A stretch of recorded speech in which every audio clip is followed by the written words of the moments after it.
Welcome back, Pokemon trainers. We are about to go into round 4, and this time I'm not only joined by Flareon, but also welcome back, Lou. Hello, I'm so excited to be back here. Had a nice little break watching you guys cast that phenomenal game, which was really great to see. And we're going to be back with another really epic one very soon. But, you know, so far the tournament's going really well. There's a great feel here, like great atmosphere in the hall at the moment. Lots of energy across both TCG and video game. But the best thing at the moment is some of the diverse Pokemon that we've seen. And I'm just delighted that we actually got to see Komodo as well on screen. Yeah, and we will see another really excited Pokemon here because we are featuring no one else than Jens, who was the runner-up from the Oceania International. And with those 400 CP, he suddenly found himself in competition for top 16 in Europe. And of course, he wants to stay in that competition. And he's now here. I think he done really well at his last Mid-Season Showdown, which he actually won with a slightly updated version of his Nidoking team. I mean, that was great to see from the Oceania International Championship. I'm really excited to see if he decides to bring that Nidoking once again to this tournament, and if we see a Rotom wash again. I mean, that's one of the Pokemon you like as well. Yep. I love a bit of Rotom. But I was just chatting to both the players before the game here, because Jens, we all know from the Oceania International Championships with that famous Nidoking. But Nicolas is a player that hasn't really been on the scene very long. I was just chatting to him, and he said this is his first year competing. He actually went to the Prague championships we had recently. He said he didn't do too well, wasn't very happy with his record, so his confidence was down a little bit. But he's now here at Stuttgart doing really well in the tournament, and he's just riding the high at the moment. Yeah, I actually talked to, like, Marcus talked to him in Malmö, where he didn't do too well either. And Jens started to believe that maybe he's just a one-hit wonder, maybe this is like his breakout tournament in Oceania, but there might nothing follow afterwards. But now 3-0, pretty solid start into this Stuttgart Regionals here in Sindelfingen. We're about to go into round 4. Players are ready. They're setting up at the moment. So two very, like from what I can see, very special teams here. Jens on the other side, and then Nicolas. I don't know, like I don't think I've heard of him before. No, like I said, he's really new into the format, and I was just trying to like catch up with him and sort of see how his journey's gone. But I think it's interesting. So if you're mentioning with Jens, he sort of did so well in Oceania, then hasn't done too well since, and he doesn't want to be known as like a one-hit wonder. He wants to get a reputation on the board. So he's here to prove himself that he can do more than just, you know, that second place phenomenal finish, but he can be consistent as well. And Nicolas is just here to carve out a name for himself to start out. Imagine in your first year coming into regional championship level and taking all the way. But like, let's first of all talk about his experience in Oceania. So he's from Norway. So without having any of those travel stipends, travel awards, he decided on his own to travel all the way up to, like, all the way down more so, to Sydney, down under. Southern Hemisphere. And then he found himself in the finals playing against the Italian player Yuri, like Alessio Boschetto. And yeah, he might have lost that game, but coming out of nowhere to finish second at the Sydney International Championships is like a really great success. I don't think a lot of players have reached one of those international finals, because as of now we only had 4 of them, so there are 8 players in finals. I think we had one Italian player who was in finals twice. Yes, in I believe he did, yeah. He had a good little reputation going there. He was always second place, always like the bridesmaid, never the bride. Yep. But you never know, maybe in this current season, if he goes to Brazil or to Colombia, maybe he could go and just do one better. And I'm sure with the way Italy have been playing this season, it is very possible for an Italian to take it all the way, just like Sammy Sanvita did in London. But we can now have a little look at team preview, and I am delighted to see that Jens has decided to bring that Nidoking. He has paired up with the Tyranitar Metagross, the Rotom Wash, Togekiss, and the Incineroar, whereas Nicolas has gone for Gengar, Landorus, Incineroar, Kartana, Zapdos, and Tapu Fini. Yeah. So we talked about Jens' team before a little bit. Nidoking once again here, and Rotom Wash, Tyranitar, really great picks. On the other side though, Nicolas, he has his Gengar, which we can assume might be Mega Gengar here. But there's no Whimsicott to it, there's even not a Illumise to it. And there's no Tapu Bulu to it, so a lot of common Pokemon you see with Gengar. He decided instead to go with that Kartana, which we haven't seen before in this tournament yet.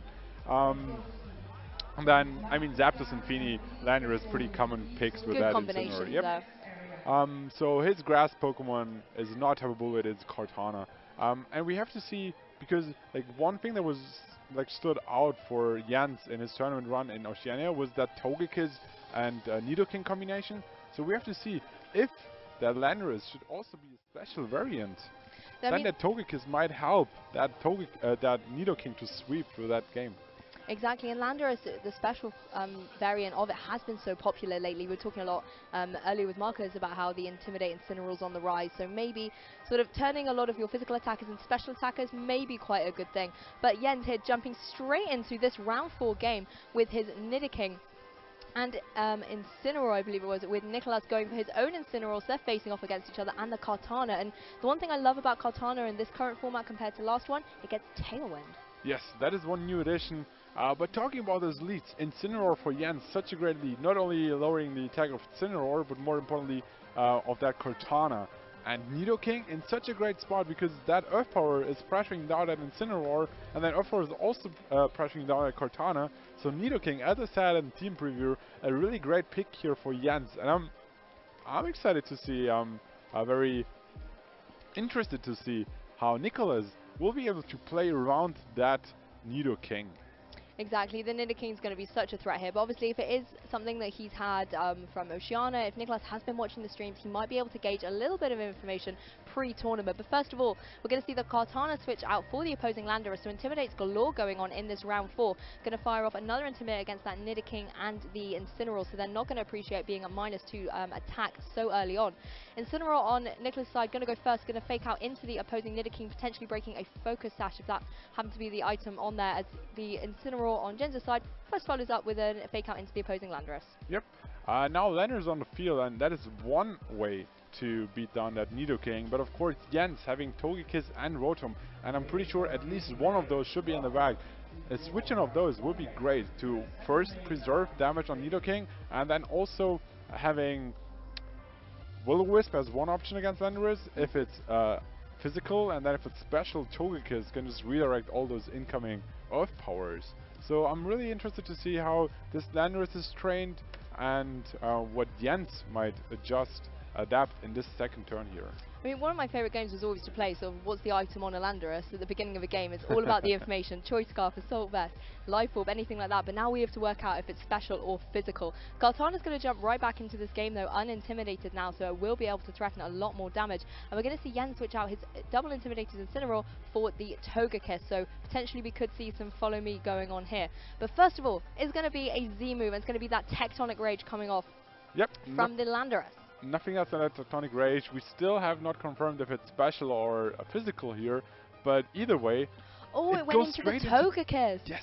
What a great switch in from Jens there, completely negating any damage from the Z move. I was about to say how even through Protect, this Tectonic Rage should deal a lot of damage to the Nidoking, but such a great switch in here, not switching out Nidoking, but Incineroar, and then taking that Tectonic Rage like a champ, not dealing any damage there.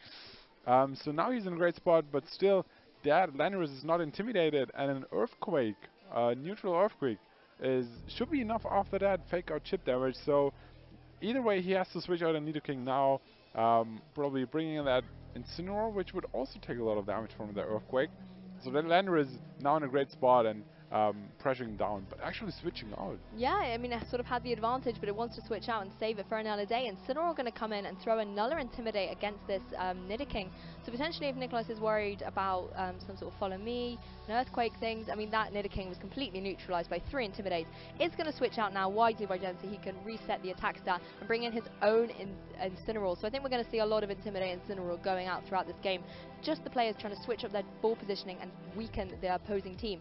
Kartana does go for that tailwind though that I mentioned earlier, so it's going to boost up the speed on Nicolas' side of the field, but Togekiss has plans of his own and flaps his wings, goes for a tailwind as well, so the speeds are equal. Yeah, very nice to see how Kartana actually the real tailwind after you said it in the very beginning of this game.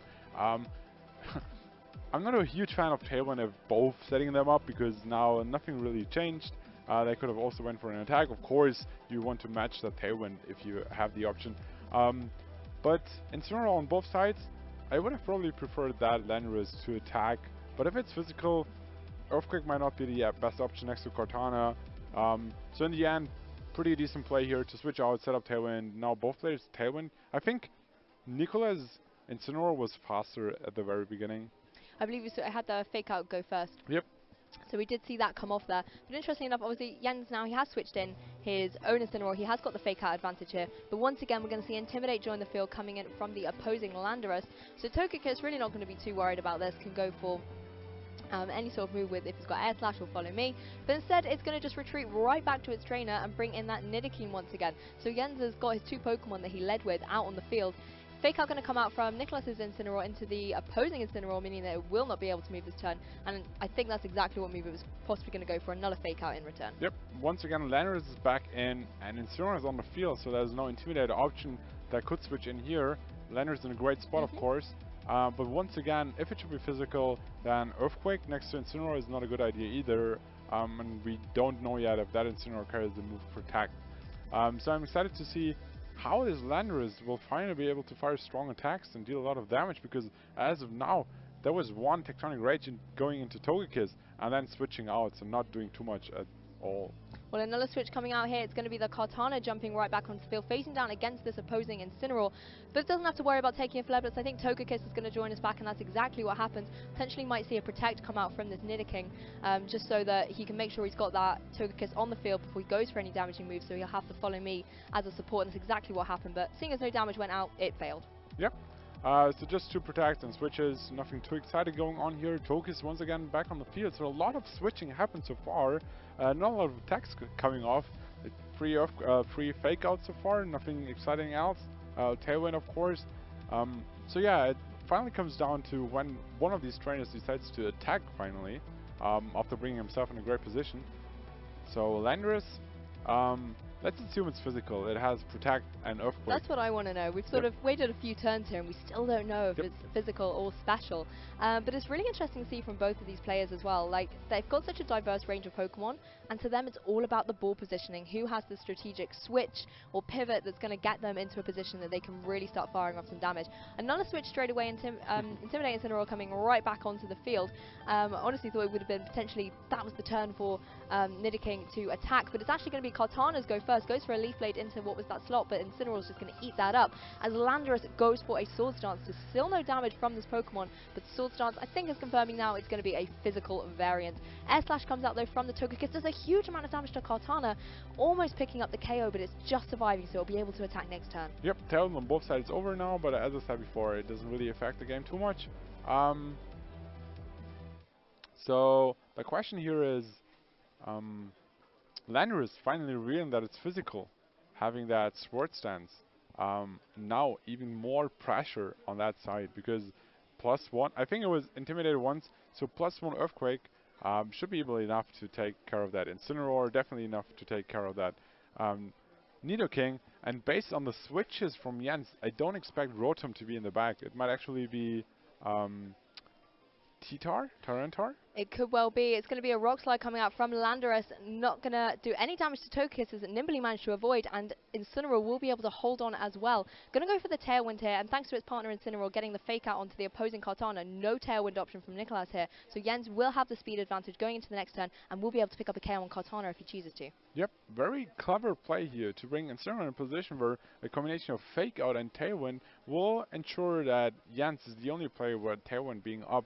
And now, pressuring down at Kartana, which has to switch out, and Incineroar coming back, but you also can just attack into that Landorus, and I'm pretty sure Togekiss Intel should be faster, so a combination of, let me say, Flare Blitz, Air Slash, with a okay, interesting. Well, Dazzling Gleam instead. That's going to do some super effective damage onto the opposing Incineroar. Not enough, though, unfortunately. It's going to be a Flare Blitz, like you mentioned, coming out. Going to go into that Landorus, but, you know, Dazzling Gleam just wasn't enough to pick up a KO, though. Togekiss, once again, avoiding the Rock Slide, though. This is one nimble little Togekiss. Unfortunately, it will be enough to pick up the KO on Incineroar, so Jens will lose that Intimidator from his side of the field. But, you know, that little Togekiss is here to stay another day. It can still follow me. If he wants to bring in something like his Nidoking now, he will be able to potentially get a move off from it there. Yep. So Togekiss avoided twice. I think that Dazzling Gleam should ensure that even if Kartana is not switching out, he won't be able to set up Tailwind, while on the other side still dealing damage to the Landorus. I was a fan of potential Air Slash there, but then you risk Tailwind coming up. So now having, like, yes, Incineroar went down, but you still have your Tailwind and you have a Nidoking in Tailwind, so that is a really great spot to have your Nidoking in. And let's see how this turn plays out. Well, interestingly enough, Gengar has switched in here. In this format, it does not have access to Levitate, so if there is an Earth move coming out from Nidoking, it would have done some huge damage, but thanks to the Fake Out, doesn't have to worry about that. It does manage to get it into play here, as Air Slash will do a little bit of damage to the Gengar, not taking down 50%, but enough, sizable amount there. Yep, and let's assume that Incineroar does not carry Protect, then a double up into that slot will ensure that whatever comes in, or if that Incineroar stays in, will go down to a potential Earth Power and Air Slash combination. So let's see how this turn plays out. I really expect that Gengar just to protect, to make sure that Tailwind is over here, and then Nicolas has the option to attack before Jens goes off with 2 Tailwind boosted Pokemon there. Exactly, and Togekiss won't appreciate taking a Sludge Bomb or anything like that as well, and with Gengar being such a speedy Pokemon, if it does want to protect, stall out the Tailwind, it could then be in the advantageous position. Landorus going to switch back in here though, obviously at really low health, but it's key for that Intimidate on the opposing Nidoking, just to negate what kind of damage it can be dealing out. Gengar will hit the Mega Evolution button though, so it's going to Mega Evolve into Mega Gengar, get the Shadow Tag ability, going to trap in Nidoking and Togekiss, so he won't be able to switch it out, and if he's able to preserve this Gengar and just keep rotating in Incineroar and Landorus, he's going to really be able to weaken it. But it's going to be an Earth Power coming out.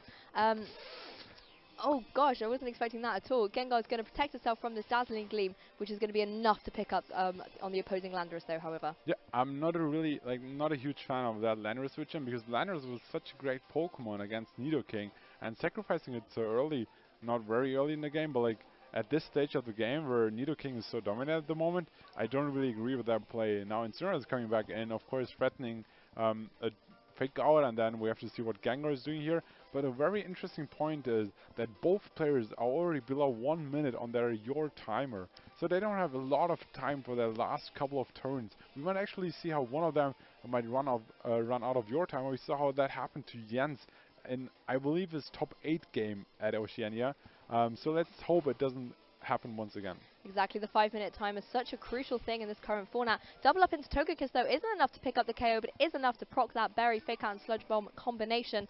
Going to eat up the Berry, go back up to over 50% HP as Earth Power comes out from the Nidoking. I was there thinking it's going to be Earthquake, but of course we cannot forget about the power of sheer force that Nidoking will have, boosting up the Earth Power. I'm going to easily pick up the KO there on the opposing Gengar. Yep, so as I said, now Gengar is down, and that Nidoking is facing Incineroar and Kartana, which is already very low. I think easy follow me and attack play here will just seal it up for Jens, and which looked like a very open game for the most of the time.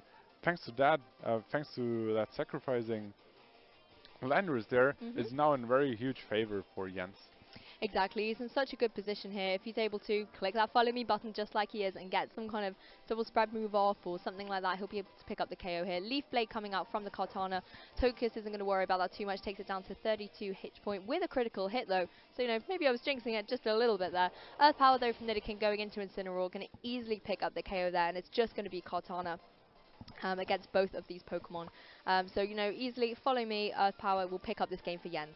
Yep, and it looks like Nidoking in the end was really dominant here. It was the key difference which decided the game.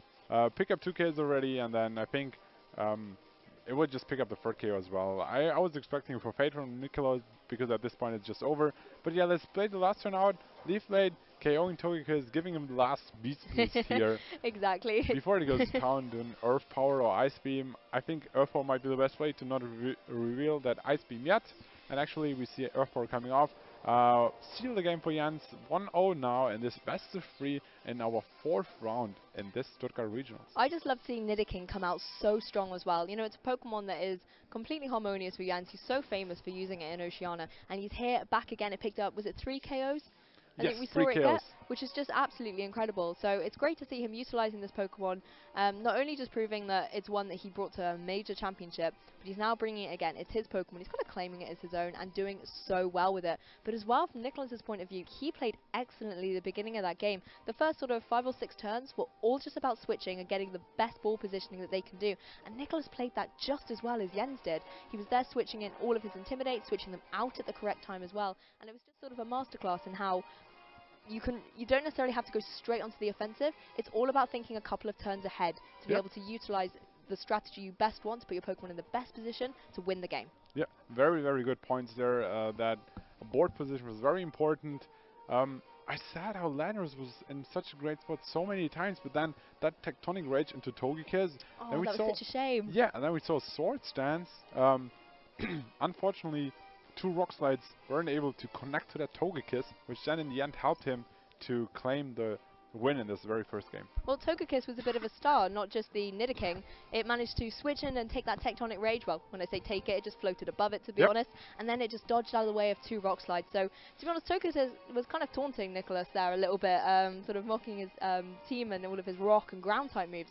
So it'll be interesting to see how Nicolas is maybe going to adapt. Do you think he's going to bring the same Pokemon or maybe switch it up a little? So for Jens, I'm pretty much expecting the same Pokemon, whereas at the other side,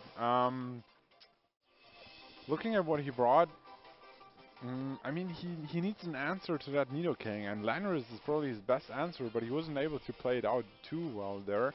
On the other side, he has Tapu Fini, which isn't doing, like, it depends on the speed set, of course, but comes down to how fast they are trained. But Jens actually switching up things a little bit here with his Metagross League. Yeah, he switches things up. Still that wonderful Nidoking once again, but this time it's paired up with Metagross, who is not going to worry in the slightest thanks to Clear Body. This double Intimidate lead from Nicolas with the Landorus and the Incineroar. Yep. So, I mean, you're going to see the Metagross here on the field, like I said, doesn't worry about this Intimidate, but it is facing down an Incineroar and Landorus with Tectonic Rage. Yes, but thanks to its Clear Body ability and thanks to Landorus revealing that it's carrying a Z Crystal, not having the Choice Scarf, now Metagross is in such a great spot because he will just outspeed it. And if he's carrying the move Ice Punch, then this Landorus is in huge danger here. So first of all, let's make sure that his Fake Out is not like pressuring down him too much. So an easy double protect or even switch out would help here. And he actually brings in Togekiss, which helped him so much in the first game. Yes, he's got the two Pokemon that really won in that game one, the Nidoking and the Togekiss on the field at the moment. This would be a great switch in if once again Nicolas has clicked that Tectonic Rage button. Not this time though, however, it goes for a Protect, potentially just scouting out what Jens wanted to do, particularly with that Metagross, would it stay on the field or not. Ice Beam coming out from the Nidoking though, going into the Protect, so a great call from Nicolas there, and he also switched in his own Zapdos, so potentially we could see some Tailwind going off next. Yes, but so what I really want to stress out here is how Nidoking didn't protect at all. So he was probably thinking, okay, having Incineroar next to the Landorus will definitely make sure that he's not going for any Earthquake actions here. So I can just go for an attack, maybe even expecting that Landorus to go for a Sword Stance in the very early game.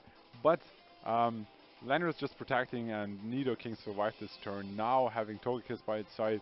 But that Earthquake is just still pressuring down the Nidoking, which just decided to switch out. Exactly, it doesn't want to take that pressure to switch out for Incineroar, who, I mean, doesn't want to take an Earthquake or a Tectonic Rage either, but at least this way it gets the Intimidate off onto that Landorus, so any damage that comes off from it will be weakened. Going to be the Earthquake coming out though, obviously not going to affect those flying type Pokemon of Togekiss and Zapdos, but will connect on the Incineroar. Thanks to the Intimidate, this will do less damage than anticipated, but will still take it down to 50% though, putting Incineroar in, you know, an awkward position going into the next turn. Tailwind comes out from Zapdos, and I'm pretty sure that's exactly what we're going to see come out from the Togekiss as well. Yeah, we saw how damage rolls played a huge role in that Jonas against Joshua game, and once again we see how Earthquake is dealing 102 damage to that Incineroar, which has a total HP of 201. So a second Earthquake might be enough, but might also not be enough. And then Togekiss just matching the Tailwind of that Zapdos, but most importantly, Zapdos joining the field, which is a great addition because now Landorus can actually easily fire off those Earthquakes. I think that is a crucial adaptation from Nicolas in this game here. Definitely, it's good ball positioning for him there, but of course Jens has not brought in his Incineroar. It has got access to Fake Out this turn. Obviously if Nicolas does have something like Protect on the Zapdos, he could just go for a double Protect, get that out of the way, but even if he does that, it then gives Jens the opportunity to maybe switch up his own ball positioning and put him into the better turn the next. However, Zapdos will not be going for Protect. It's going to switch right back out low and really save itself from any damage and bring in the Gengar. As that Landorus goes for a Sword Stance here. Great move in my opinion, because I don't think there's too much that Incineroar or the Togekiss can really do to threaten it, other than potentially have done the Fake Out to stop it moving, but that's not what we saw. It's going to be the knockoff instead, going into the Gengar, so that was a great call there, and Jens will completely remove that Pokemon from Nicolas' team in this game too, before it could even get any damage off. Yes, but yeah, Gengar might go down here, but Landorus now at +1. Yeah, +1. +1 should be able to deal, like, I I mean, an Earthquake was probably enough before, but now it should definitely be enough. Even Rock Slide might be enough here, being super effective against both those Pokemon. So Gengar, I don't think it played a huge role here because, yes, it might take care of that Togekiss, but if Rock Slide should finally connect with that Togekiss, then that Landorus will also help here. That will really have to be the question. And I guess switching out the Zapdos as well, if it's holding something like a berry, which we see quite often with Zapdos, it will have preserved it from being hit by the knockoff. So that it wouldn't, it still has access to that berry. You never know when. It literally is called a pinch berry. It might just need it later on in this game. But Yen's in such a great position at the moment. He's going to potentially be able to do some kind of follow me, but instead he's going to switch out that Incineroar, bring the Nidoking back into play. So paired up with the Togekiss here, we'll have to see if it hits the Rock Slide. It will on both of these Pokemon. So Togekiss, unfortunately, used up all of that speedy energy in game one. Will take a Rock Slide here, but both Pokemon will survive. Followed up by a Thunderbolt, however, this will be the question. Is it enough? And it is. So Jens, unfortunately, will be losing his Togekiss this game thanks to the double up. Yep, so Zapdos once again, really great addition to that second game here. Not only being able to set up Tailwind as well, which Cortana did, but Cortana didn't do anything else with that Tailwind. But now Tailwind plus Thunderbolt, which was enough to pick up the KO. Also very risky but clever play to bring in your Nidoking because you were expecting a Rock Slide and no Earthquake. So Nidoking slow on the field. And now Incineroar is back with the fake out pressure once again. For example, like in this turn, Landorus might have to protect here. And Zapdos is not dealing any pressure on that Nidoking, so if Jens goes all out and fake out and Ice Beam the Zapdos, which might not be enough to pick up the KO yet, but might like bring him down to like 10% or whatever, so that would be a great play here. So let's see if Landorus decides to protect or actually goes for an attack here. Exactly. I mean, if you can whittle down some of the damage on that Zapdos, that would be really great for him going into the next couple of turns. Can sort of get rid of one of Nicolas's options to use Tailwind from the field. Zapdos will be retreating though. We're going to see Incineroar come back in once again. Lots of Intimidates just constantly being fired off here, so it's just going to weaken some of the attack from this Incineroar as well. Obviously, that Nidoking being a special variant will not be worried about it at all. Protect coming out from Landorus, as you said there, just doesn't want to take a fake out or anything like that. And it's going to be the Ice Beam, which was going into the Zapdos. Incineroar, though, really not going to worry about that at all. As Knockoff comes out, though, as well. So that both were targeting into the opposing Zapdos, and we're going to see it was the Figgy Berry on Incineroar, so doesn't have access to that anymore, can't rely on it for any health regain. Yeah, I really like this play. I was just talking about it, how a combination of Ice Beam plus Fake Out or Ice Beam plus Knockoff would be great into that Zapdos, and I think Jens just realized that as well, but while on the other side, Nicolas, he just saw that option as well and thought a clever switch in here, protecting Landorus, and then Incineroar is easily taking that Ice Beam Knockoff combination, losing his berry, but he doesn't care too much because he's now in a great position where he now has Fake Out. Fake Out again, and Landorus is a little bit safer here. Switching out to Zapdos and going for an Earthquake would be a great play here, and if that Landorus is faster, then this might be game. Well, we'll have to see what happens. Zapdos has switched in. Nidoking's going to protect, though, potentially fearing the Earthquake that you just mentioned there. But, of course, the Incineroar will have to take it. It's exactly what Landorus has gone for here. Not going to affect his partner Pokemon. Only going to target down the Incineroar of the 3 on the field. But this is going to do a lot of damage. Is it enough? It is enough to pick up the KO. So Incineroar will be removed from the field. And Jens no longer has his Intimidate option that we've seen them use. Like, they've loved to Intimidate throughout the entire game. But Jens now doesn't have that in his field. So he might have to stop going on the defensive and maybe start pulling out some strong moves now. And there's a very crucial turn coming up here because that Metagross is pressing down the Landorus, but Zapdos, of course, wants to set up Tailwind here. So let's say Jens sees that the Landorus is protecting once again. He can just go for an Ice Punch Ice Beam combination, and if that Nidoking is faster than Zapdos, then he will prevent him from Tailwind coming up. And Jens will be in a great position. But on the other side, if Landorus is just going straight for an attack, it should be still boosted there. And boost an Earthquake might even be enough to pick up the KO on that Metagross, which is at full health now. So this is like the key turn in this second game here. It's all going to come down to what that Landorus does. Does it stay in or does it switch out? Obviously fearing an Ice Punch or something, it might want to switch out, bring that Incineroar back in. It's not going to worry about taking any Ice moves, and obviously fire off and Intimidate again. If Metagross decides to Mega Evolve, that will affect its attack stat. But we're just going to have to see what Jens does go for. He brings in his Incineroar, so if Jens decided to go for the double into Zapdos like you suggested, that will have been a great switch in for him there. Thankfully, due to the speeds, that Metagross managed to take the Intimidate before Mega Evolving, so it will not have affected its stats. If it had been the other way around, there would have been a slightly sadder Metagross on the field, but now it's here and its full power really looking strong. And it's gone for a Zen Headbutt into the Incineroar slot, so really interesting move there. Earthquake comes out from the opposing Landorus. This is going to attack on all 3 Pokemon, picks up the KO on Nidoking and its own Incineroar. I mean, we were talking about defensive plays, and now they have to go on the offensive. That's exactly what you want to see. Yep. Also, the reveal of Zen Headbutt. We were talking about this in round 1. It's been so uncommon lately, but we've now seen it here twice on stream, so that Incineroar switch in was incredible. Yeah, very great. Zen Headbutt, of course, great addition, but I think Jens was actually running that in Oceania already. But as I said, this Landorus was going to decide this game and actually stayed in, went for that Earthquake, picked up the KO, and dealt a lot of damage to the Metagross, which is now an easily pick-up KO range for Zapdos. So Nicolas going all out there, not risking losing his Landorus, more so risking it, but like coming out as a winner in this second game here. I mean, that was just incredible. That, like we were saying about the Landorus, was it going to stay in, is it going to switch out? The fact that it stayed in, managed to pick up 2 KOs, yeah, it took down its partner Pokemon, but at that stage, it really didn't matter. Yep. Nicolas just needed to take down some of Jens' Pokemon and just leave him with that Metagross that wasn't going to survive another Earthquake coming out from the Landorus. So once again, it's been an absolute masterclass in switching up your ball positioning, making sure you're preserving the right Pokemon for the right opposing Pokemon so that you can take it down later in the game. Because if you lose that Pokemon early, we saw it in one of the previous games as well, where I think an Incineroar switched in and just got KO'd straight away and they needed it for the Ferrothorn. You know, you're going to put yourself at a disadvantage straight away.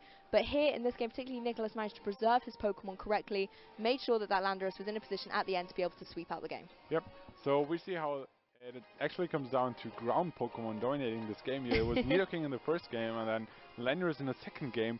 I think Metagross was such a great addition here to take care of that Landorus, but Nicolas really like maneuvered around that Metagross really well.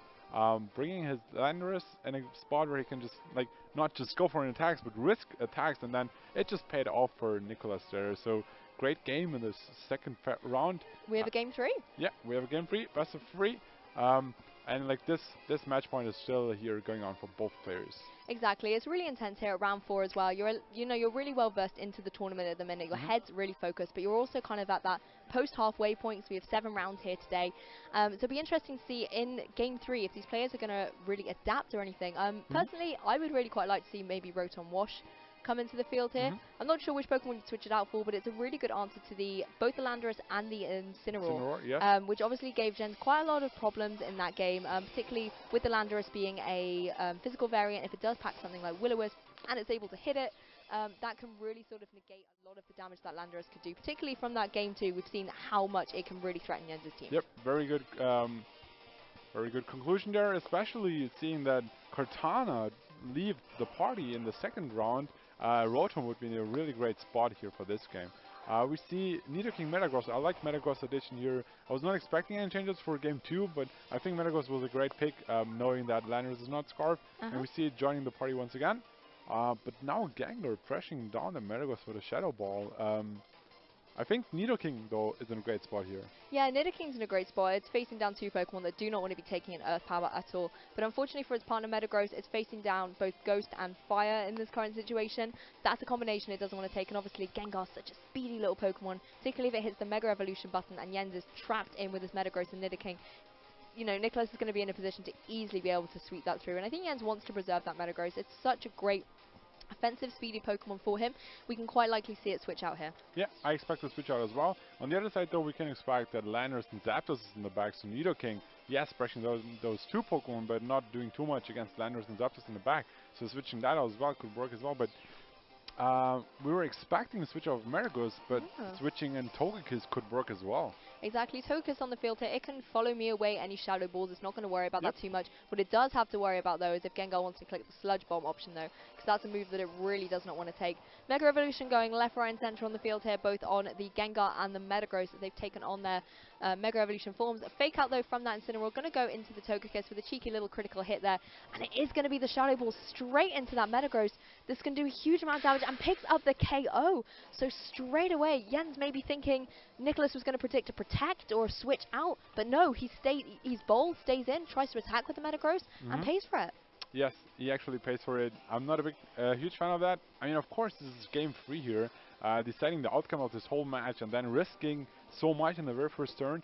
That is like a play you can easily see in the first game of a best of 3. I don't really agree with it in the best of, like in the third game here, losing his Metagross so early in the game, because just protecting and bringing Togekiss is such a safe play. Because on the other side for Nicolas, like what is Jens about to do against the fake out Shadow Ball combination? He can just protect that away, but kind of like have a real answer to that. So Jens losing his Metagross early in this game is very huge. Nicolas now in a huge advantage. The question is how is he able to play that down? Exactly, he's going to switch out his Incineroar straight away. I mean, interestingly enough, Jens has now got his Nidoking back on the field. Paired up with that Togekiss, he can follow me and Earth Power into that Gengar potentially if that's what he wants to go for. Gengar's going to protect and Zapdos has switched in, so no matter who he's Earth Powered, if that's what he's gone for this turn, it's going to do no damage. Actually going into the protect of the Gengar as Togekiss goes for a Tailwind, so just wants to get the speed advantage going up. Obviously Gengar having now protected, if it stays in, it's potentially going to be taking an Earth Power. Yep. So the very funny part here is that Nidoking, with his variety of attacks, Earth Power, Ice Beam, is able to deal super effective damage against Gengar, Incineroar, Landorus, and Zapdos. But on the other side, Earth Power is not touching Zapdos and Landorus, and Ice Beam is like an easy takeout for Incineroar. So you always have to choose the right attack, and Nicolas has so many options to switch around to not like let Nidoking deal any damage. So it might also come down to Jens predicting switches out and probably Ice Beaming the Gengar here, thinking of a Landorus switch in. He is going to click Ice Beam. Which one has he gone into? It's actually going to be into that Zapdos. Does actually a good amount of damage there. Togekiss going for an Air Slash. I think doubling up into that Zapdos slot. Doesn't want it to potentially get up a Tailwind, but it's not enough. Actually enough to prot the berry, so Zapdos will be healthier thanks to that Air Slash than it was prior to Togekiss moving. Gengar goes for an Icy Wind, so interesting move here on Gengar, one that I personally love. Not only will it get a good little bit of chip damage or huge amount of damage in the case of Nidoking, it will also reduce the speed on Jens's 2 Pokemon there. Zapdos unfortunately did flinch there though, however. Yep. So Icy Wind is one option to negate the speed boost from Tailwind, but I think Nidoking even after one Icy Wind should be faster than the Gengar. And Zapdos flinching there was huge because not being able to set up a Tailwind to counter Jens' Tailwind. So a lot of speed control action going on here. With that lucky flinch, Togekiss managed to preserve that Tailwind coming up from Zapdos. Yeah, so the question here is Nidoking actually faster than Gengar after that Icy Wind? Yeah, where are the speeds at? Because obviously there's a Tailwind on Jens' side of the field, but he has just taken the Icy Wind. And facing a Pokemon like Gengar that's super speedy, it's going to be interesting to see what the speed tiers are set at the moment. Gengar, however, is just going to retreat from the field, going to bring in Landorus. So Earth Power is really going to do nothing at the moment, so the speeds are not going to matter too much if Jens has clicked into that move. Potentially if he's gone for something like an Ice Beam, though, this will be amazing, but unfortunately not. Earth Power it is. Togekiss goes for Air Slash, though, once again. Going to target into that Zapdos. Thanks to the berry, it's super healthy, but will it get another flinch? It does! Okay, very interesting to see that even Togekiss was faster than Zapdos after that Tailwind and Ice Wind combination here. But of course, Zapdos flinching again here. Nidoking going for that Earthquake. I was talking about how it's really important that Jens goes for the right attacks into the right slots here, because yeah, that Nano is just easily like is immune to Earth power. Exactly. So risky Ice Beam into that Gengar would have been clutch here, but it's not coming out unfortunately. So yeah, we have to see how he's playing out his Togekiss. Nidoking, but just protecting away the last Tailwind turn here, and then going for Earthquake or Rock Slides is a really great way for Nicolas to sealing up this game. Exactly. Earthquake in this position with Zapdos as your partner is going to be really, really great for him here. Nidoking going to switch out though, and I'm likely going to see, I was going to say the Incineroar potentially for a bit of Intimidate, but it's the Rotom. I said I wanted to see it, and Jens has not let me down on this occasion. We see Rotom Wash join the field. Incineroar will come in though, but it will be for Nicolas' side of the field. So going to fire off an Intimidate, but Jens' Pokemon will not mind about this at all. And it's nice that he's got his Nidoking in the back now, so he can use it later on in the game. Protect coming out from the Landorus though, just like you said, to kind of stall out the rest of Tailwind, as Togekiss goes for another Air Slash. It's going to go into this Incineroar, do a little bit of damage. Don't have to worry about flinches because it just switched in though. But now that Tailwind's over, we've got to remember as well that Togekiss is at -1 speed. Yep. That might be important for Incineroar outspeeding it, and then a Rock Slide Flabits combination might be enough for that Togekiss. But Rotom, you just mentioned it before the game, and he actually brings that, and now Rotom is facing Incineroar, Landorus, and Zapdos in the back, so Rotom is in a really great spot here. I like that adaptation from Jens. We have to see which moves that carries. and how he's able to hit his hydro pumps or his will-o-wisps. That is always the question. Rotom can be such a trusty little Pokemon by your side, but his moves do not tend to be the most accurate. I would love to see a will-o-wisp here go into the Landorus, though, just to kind of negate the damage that it can be giving out in this position. But obviously, Incineroar having switched in, it's got access to Fake Out.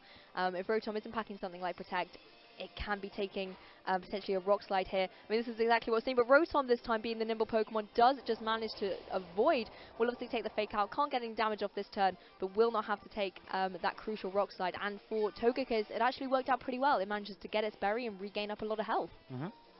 And both Pokemon flinching, one thanks to that Fake Out, the other one thanks to the Rock Slide. So the Rock Slide once again coming in clutch here. Landorus not dealing too much damage, but getting that flinch on Togekiss was probably really important here. Stops another Tailwind or anything. Yeah, exactly. But Togekiss still in a great spot because I don't think another, like, thanks to that berry broke here, it might actually be enough to take a combination of Rock Slide and Flabber's here, for example, and it also would risk that Rotom is getting up a super effective attack against either Landorus or Incineroar. So it really comes down to what Nicolas decides to go here. It is Rock Slide, of course. Yep, clicks Rock Slide, and this time it connects on both of Jens' Pokemon. Not going to be picking up the KO on Togekiss, however, but the flinches could be critical, and that's exactly what happens to the Rotom. So that little Pokemon I was so happy to see has unfortunately not been able to move. Flare Blitz coming out from the Incineroar, going into Togekiss, but not enough to pick up the KO, but it also flinches. So poor Jens, back-to-back flinches here. Very unfortunate here. Rock Slide, probably deciding the outcome of this game, with a double flinch here. Togekiss would be able to set up a Tailwind, which would help Rotom down, and Rotom would be able to just fire off an Hydro Pump or Will-O-Wisp, but I think at this point Hydro Pump would be the better play. Now Rock Slide coming off, just picking up the KO on Togekiss. Rotom, I hope it doesn't flinch, because if there's a knockoff coming off, it should not only knock off the berry. It goes for Hydro Pump, and it does actually manage to connect this. Goes onto that opposing Landorus, picks up the one-hit KO.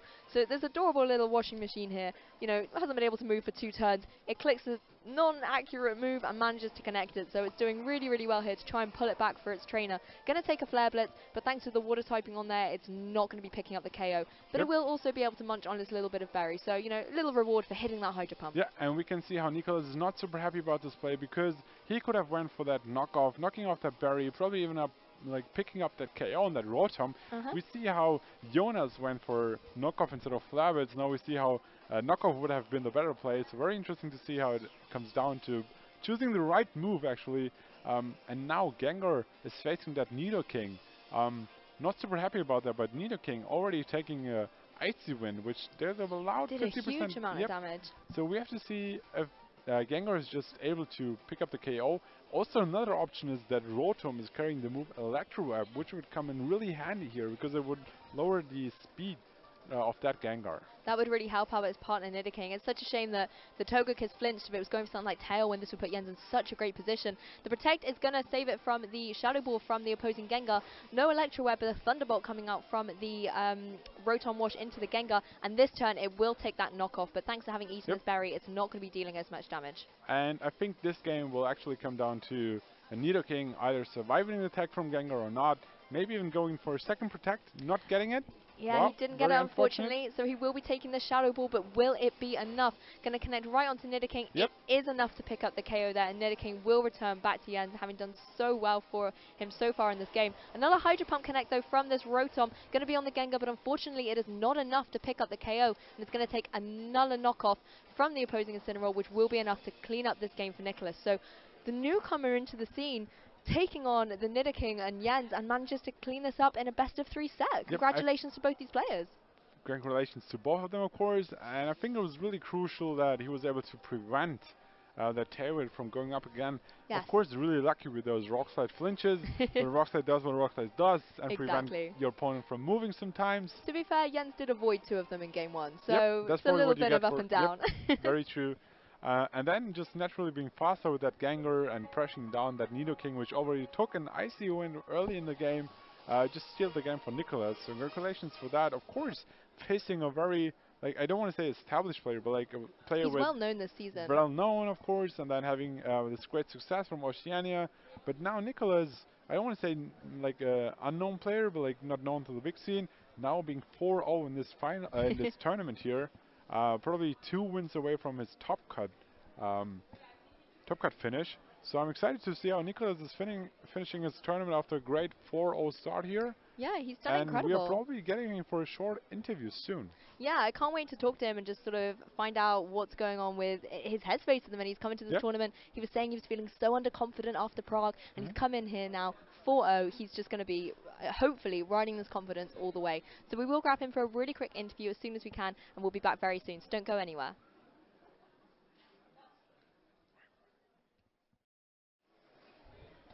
Hello and welcome back, Pokemon trainers. I am joined by the winner of our round 4 stream match, Nicolas.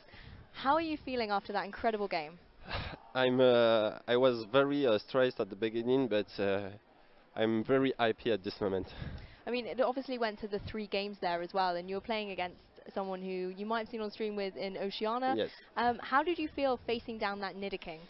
Nidoking was a problem, but I got a Jolly Landorus, so I can outspeed the Nidoking, Yeah. so I can EQ and then kill him because Nidoking was a very was a threat for my team.